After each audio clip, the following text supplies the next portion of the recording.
सूबाई वज़ीर सेहत ख्वाजा सलमान फ़ीक की ज़ेर सदारत महकमा specialised health care and medical education में अहम इजलास मुनक्कद हुआ।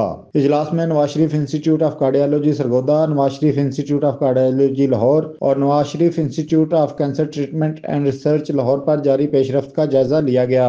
इजलास में सेक्रेटरी सेहत पंजाब अजमत महमूद ने शिरकत की। इजलास में vice chancellor King Edward medical university professor Mahmood Ayaz, special secretary development Zeeshan Shabbir Rana, additional secretary doctor Waheed Asghar और इशफाकुर रहमान और chief planning officer Abdul Haq भट्टी ने भी शिरकत की। इजलास में IDF के अफसरान ने तीनों अहम मनसूबाजात पर ब्रीफिंग दी। सूबाई वजीर ने इस मौका पर इज़हार ख्याल करते हुए कहा कि IDF को सेहत के तीनों अहम तरीन मनसूबाजात को मुकर्ररा वक्त पर मुकम्मल करने की हिदायत की गई है। अल्हम्दुलिल्लाह पंजाब की आवाम के लिए सेहत के तीनों प्रोजेक्ट्स के लिए फंड की कोई कमी नहीं। उन्होंने कहा कि वज़ीर आला पंजाब मरियम नवाज शरीफ सूबा भर के कार्डियक अस्पतालों की सलाहियत में वाज़े बेहतरी लाना चाहती हैं। वज़ीर आला पंजाब के कार्डियक प्रोग्राम को इंशाअल्लाह कामयाब बनाएंगे।